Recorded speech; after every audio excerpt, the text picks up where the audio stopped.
Si Gibo Chidoro ngayon is very matapang. Ah, sino ba namang hindi, di ba? Na si Gibo ay very matapang. Hindi niya nagustuhan ang inasal ng Chinese Coast Guard. Kitang-kita sa video na yung mga Chinese Coast Guard tinitirahan ng water cannon. Nagiba pa nga yung ano, di ba? Giba, sira yung barko ng Pilipinas. Pati ako, nung nakita ko ang video, grabe, magagalit ka talaga sa mga Chinese Coast Guard. Bully talaga. Okay? Nasasaktan akong nakita na itong mga kasundaluhan natin, itong mga Navy natin, na nasasaktan doon. Sila yung nagdudusa sa sitwasyon na ito. Ngayon, ano ba ang opinion ko dyan, Donmar? Sabihin na naman ng iba, pro-China yan si Donmar, pro-China. Yun na naman, yun lang kasi ang kaya nyong argumento, di ba? Ito yung sa akin.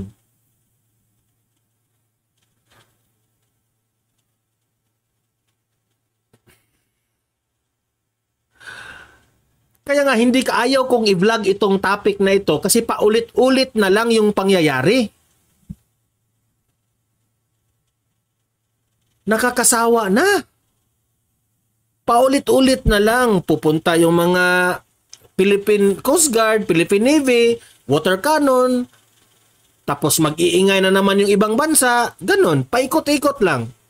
Ilang buwan ang nakalipas, pupunta na naman ng Pilipinas, bombahin na naman ng tubig, mag-iingay na naman lahat, makipag-usap.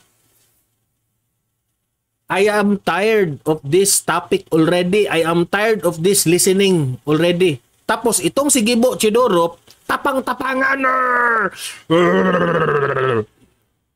Galit ako. Mali yan. Ganun, ganyan.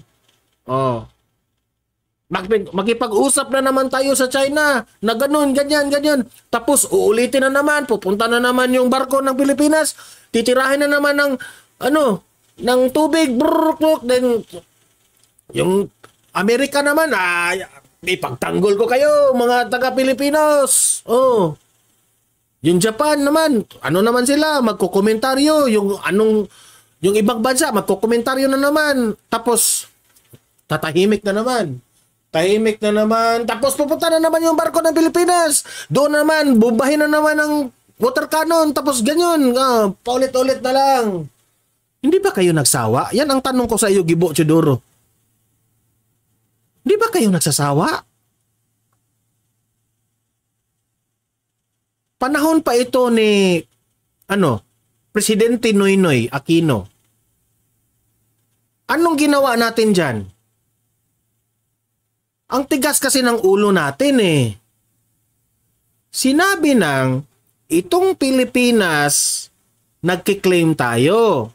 Ang China rin nagkiklaim din sila. Sa tingin nila sa kanila yan. Sa tingin natin sa atin yan.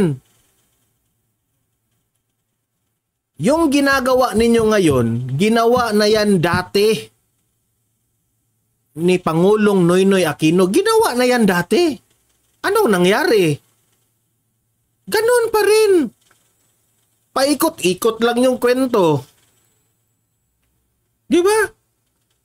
Can you give another strategy? Gibo Chidoro?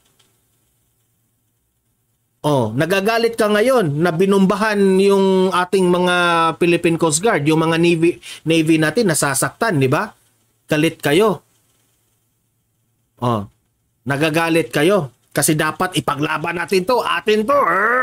Galit tayo. Matapang tayo. Yan. Dapat ganyan. Paikot-ikot na lang yung kwento eh. Paulit-ulit na itong ganitong Paikot-ikot na lang. Ang tanong ko dito, meron ba kayong ibang strategy? Kasi yung strategy nyo na yan, tapos na yan. Diba? Tapos na yan. At walang magandang idinudulot. Ang kawawa dito, yung mga Navy at mga Philippine Coast Guard natin yung kawawa. Sige nga, Kasi kayo yung matapang, Gibo Chudoro, ha? Hindi ako galit sa iyo, Gibo Chudoro, ha? Pero nagsasabi lang kami, taong bayan. Kasi ikaw, matapang ka sa media. Di ba? Sige nga. Kasi matapang ka. Kasi ikaw yung nagagalit sa Chinese Coast Guard sa mga ginagawa sa atin, sa mga ating mga Pilipino na mga navies and mga Philippine Coast Guards. Ano ba ang tamang paraan, ang tamang strategiya para hindi mga masasaktan itong ating mga Navy at mga Philippine Coast Guard? Sige, mag-isip ka kung ano ang tamang strategy. Kasi kung paulit-ulit na yung gagawin yung strategy, edi paulit-ulit rin yung reaksyon ng China dyan. Don't you have a better strategy? Ako, wala akong idea dyan. Kung paano, hindi ako expert dyan. Pero wala ba kayong ibang strategy? Kaming taong bayan ay naaawa na sa Philippine Coast Guards. Naaawa na kami sa mga Navy. At galit kami sa China. Yes, galit kami. Kasi noon pa, kiniklaim nilang sa kanila yan. Tayo rin, kiniklaim natin yan. So, paano yan ngayon? Paano yan ngayon?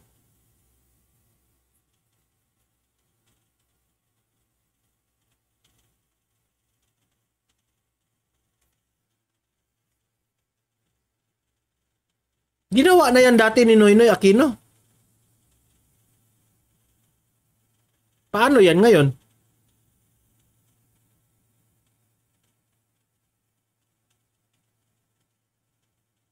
Sa panahon ni former President Duterte, iniba ang strategy tungkol dito. Baka pwede nating gawin o gawa ng solusyon na hindi ganito. Hindi natin pipilitin. Di ba?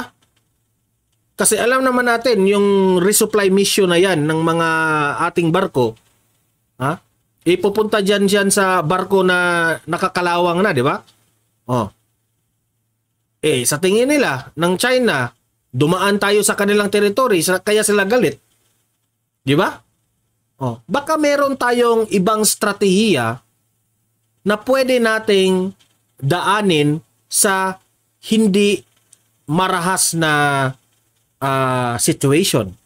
Baka pwede nating papuntahin ang ating presidente doon at mag-usap. Di ba? Kasi kiniklaim nila, sabi nyo, arbitral ruling. Pero ang hindi natin maunawaan dyan sa arbitral ruling na yan, hindi nga nila ni-recognize yung arbitral ruling na yan. Meron ng desisyon. Nanalo tayo dyan, di ba? Nung panahon ni Pinoy. Yes, nanalo tayo. Ano ngayon kung nanalo tayo? Wala pa rin. Talo pa rin tayo dahil hindi nila ni-recognize yung pagkapanalo natin. Kaya nga, nung panahon ni former President Duterte, iniba niya ang strategy niya tungkol dyan. Kinaibigan niya ang China. Kasi itong problema na ito ng Pilipinas at China, hindi ito masusolve ng intensity ng ganitong sitwasyon sa pilitan. Dapat mag-usap tayo. Shut down tayo. Ano ba talaga ang problema? Ganon, ganyan. Baka pwede natin, yung ganyan bang style ba?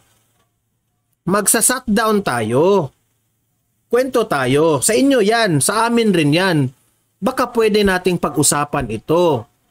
Because at the end of the day, itong mga resources na ito, itong mga areas ng karagatan na ito, ay hindi ito sa atin lahat. Ha? Mamamatay lang tayong lahat. Hindi pa rin sa atin yan. Pag-aari yan ng may kapal. Pang-aari yan ng Panginoon. So baka pwede natin itong pag-usapan. Itong pwesto na ito, itong lugar na ito. Kasi wala pa kaming wala pa kaming mga kasangkapan, teknolohiya o kung ano-ano man na makipaglaban o makipagbakbakan sa inyo. Yan naman ang totoo. O handa na ba tayo makipagbakbakan ng China? Hindi pa tayo handa. Real talk tayo dito, hindi pa tayo handa. Tapos ngayon, tapang-tapangan tayo. Matapang galit ako. Oh, ngayon, bakit? Handa na ba tayo, Gibo, Chidoro? Oh, yan ang totoo. Ang tanong ko, handa na ba tayo makipagbakbakan sa kanila? Hindi. Hindi nga tayo handa dyan kahit sa water cannon. Wala mga tayong pangdepensa eh. Giba yung ating barko dyan. Tapos ngayon, magtapang-tapangan tayo. Paikot-ikot na lang. Oh. Pustahan tayo sa sunod na buwan. Eh, the same rin yan. Bubomba na naman yan ng water cannon.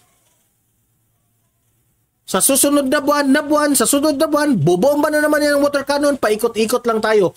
How many times already na this thing happen? The same situation. Mas lumalala nga na nga. Di ba? Tapos sasabihin nila si Uncle Sam. Tutulog. Si Uncle Sam. Uncle Sam tutulog si Uncle Sam eh. Tutulog si Uncle Sam. Uncle Sam, halika na Uncle Sam.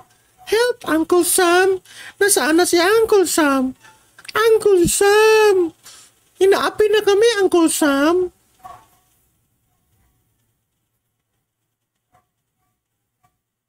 So, Gibo Chidoro, maybe you consider sa panawagan ng taong bayan, baka pwede nyong ibahin ang strategiya ninyo. Ha? Suggestion lang ito ng taong bayan, baka pwede nyong ibahin ang strategy nyo when it comes to that situation sa China. Okay?